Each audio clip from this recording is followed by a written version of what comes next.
Hello, this is another video in the series of Inside Trading. I'm David Jones and this is done with an old colleague of mine, Will Hardy. So between us, we've got 50 years experience in the trading business. And what we try and do is explain some of the nuts and bolts about trading. Have a look at some of the other videos if you haven't seen them so far. In this video, we're going to talk about leveraged trading. Now, if you're trading using contracts for difference, spread betting, FX or futures, chances are you're trading using leverage or you're doing margin trading. It's one of those things, if you've done it for a while, you understand how it all works. But I think plenty of people who are relatively new to trading don't understand it, don't understand the pros and cons, and perhaps some people don't even realise that they're trading on margin / leverage trading. So I thought, let's try and explain it all. So this is the first video of probably at least a couple of others. Let's get started. Okay, in this session, we're going to talk about leverage. If you're trading products such as CFDs, spread bets, foreign exchange, whatever, chances are you are trading a leverage product. And it's still, I think, something that's quite misunderstood. So in this session with me and Will, we're going to take a look at a high level look at leverage. What do we actually mean when we're talking about leverage? It's one of these things, if you've been trading for a while, you take it for granted. But if you're a new trader, it can be perhaps a bit difficult to understand and perhaps you don't even know you're trading with leverage. So what do we mean when we're talking about leverage? Then a quick look, again, the pros and the cons, what's good about trading with leverage and perhaps what's not so good or what you need to be aware of when trading with leverage. Then we're going to look at some examples. I think in this session, we'll focus on how leverage works for stock market indices like the NASDAQ, the DAX, the FTSE, and individual shares like Apple, BP, Microsoft, all that sort of stuff. And we'll look at leverage in different markets in another video that we follow up on. But for now, Will, thanks for joining us again today. But let's talk about leverage. So I've said these are leverage products, but if I'm coming at this with very little knowledge, what do I actually mean when I say we're trading with leverage using these sort of products? Yes, David. Well, so it's a great question.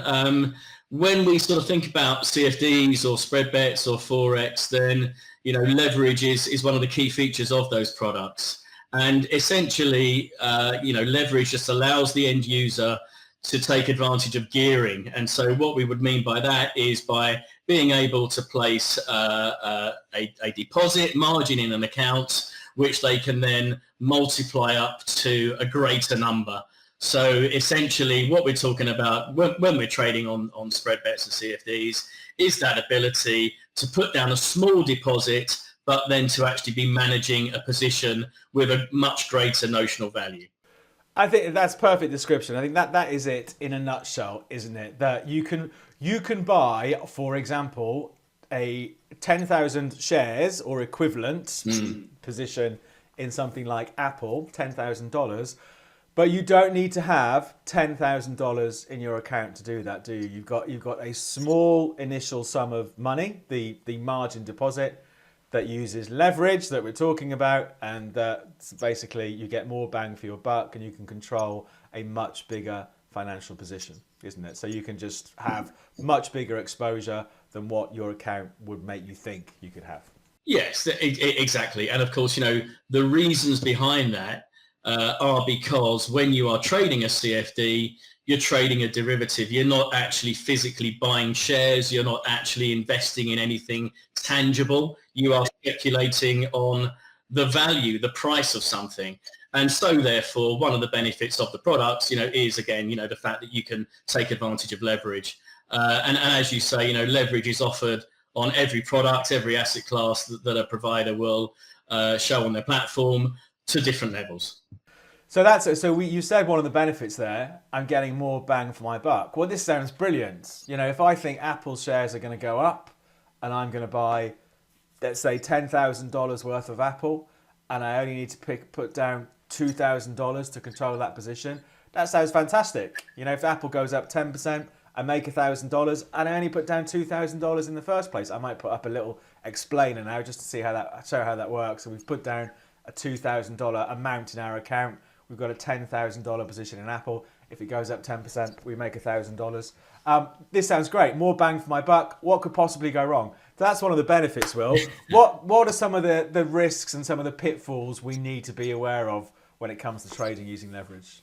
Well, the most important thing for me, David, is most importantly, to remember that we are trading on leverage. So actually, when we are opening that position and we are putting down that small deposit, or certainly an amount which is smaller than the full value of the contract we are controlling, we need to remember that we are controlling a much bigger position. So even though we're taking advantage of leverage, we're able to open that trade with a comparatively small amount of money. We need to remember that we are controlling actually a much greater amount, and actually just opening the trade and putting down that initial deposit or meeting the initial deposit requirement isn't the end of the management of the position, if you like, as price movement starts to occur, which potentially can go against us.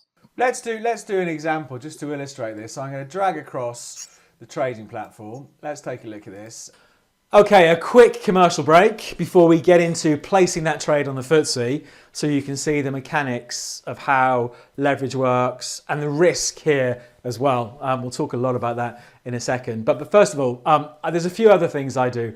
I run some trading courses. I also run a WhatsApp group. I've been running the WhatsApp group for, I think it must be about 2 years now. And during the day in the WhatsApp group, I talk about markets I'm looking at, trades I'm running. There's an update in the afternoon for US markets. I do regular webinars for those people on the WhatsApp group. The next one, if you're watching this video when it comes out, the next one is Thursday, the 20th of February, and I'll talk about my approach with US stocks. So I try and add some value as well as just commenting on markets and the trades I'm running.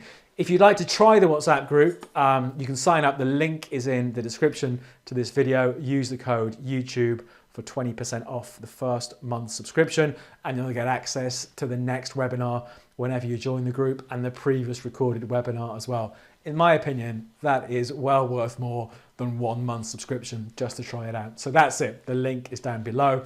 Use the code YouTube to sign up. And a final thing, the broker who both me and Will recommend, I've been trading with them for more than a couple of years now. They've got tight spreads. You can link it in to TradingView. You can trade small, which I think is really important if you're just starting or you're perhaps trying a different trading methodology. If you go to bit.ly/David Trade, you can sign up and try that out, see what you think about it. And again, the link is in the description. Right, back to margin/leverage. I can't even say the word. Margin/leveraged trading. And let's get this FTSE 100 trade on and see what the initial margin means, what my risks are, all of that. So I'm gonna talk through this. So the trade I'm gonna do, we're recording this in the morning. So let's do a trade on the UK stock market index, the FTSE 100. So for those of you who watch the live streams, this is the trading platform I use in the live streams. It's got real money in, it's got my money in, it's not a demo account. So the trade we're going to do, FTSE 100, which is trading currently 8,777 to buy. Okay, so I'm going to buy the FTSE, and what I'm going to do, if I drag the dealing ticket over, if I buy £1 a point of the FTSE, so I'm using a spread betting account because I'm here in the UK and we can use spread betting or we can use contracts for difference, but if it was a CFD, perhaps I'd buy one CFD in the FTSE. So I'm doing £1 a point of the FTSE at 87.78. Let's say I'm going to be sensible and I'm going to put a stop loss, I don't know, let's say 100 points away. It's telling me down here, there's this thing down here called estimated margin, and it's saying £438. So can you explain this to me, Will? I'm doing £1 a point on the FTSE at 87.77. It's going to tie up £438 from my account. Perhaps you can explain to me, right, how big is my position in the FTSE and what's that £438 thing? So I'm doing £1 a point at 87.77. Talk me through what am I going to actually end up with if I click buy here. Right. Okay. So, let's just look at the basics. You're doing a spread bet and, you're in the UK. Okay. So essentially you're trading here with a UK broker, FCA regulated, and you are with that broker classified as a retail trader, aren't you, David? So you are basically having access, if you like, to retail rates of leverage. So first point is then, as you say, you've done £1 a point on the FTSE. The price of the FTSE, the level of the FTSE that you just traded at is 8,777. Okay, now worst case scenario, the FTSE is going to go down to zero. The value of that contract which you have just opened is therefore £8,777. Because I've done £1 a point, so I've done. So even though to me that I might think, oh, that's quite a small trade, I need to understand that my exposure here, if like you say, the FTSE fell to zero and I just sat there all the way through it, my total exposure, the total value of my position is £1 times that 8,777. So it's £8,777 of FTSE that I've got. Correct. So with spread bets in the UK, very simply, the calculation to establish, the notional value of your trade or the exposure is trade size, bet size multiplied by the price that you are dealing at. So £1 a point times 8,777 is 8,777. If you're doing £10 a point, you'd add a naught onto the actual, number to, then know what your notional is. So that's the notional. Now, the next step then is, as you are, you've got the platform open and you can see that you are being shown what your initial margin, if you like, your initial deposit for this trade will be. And as you say, it's about £438. In the UK and Europe, there are fixed rates of leverage, which are fixed by the regulator, the FCA, of course, in the UK.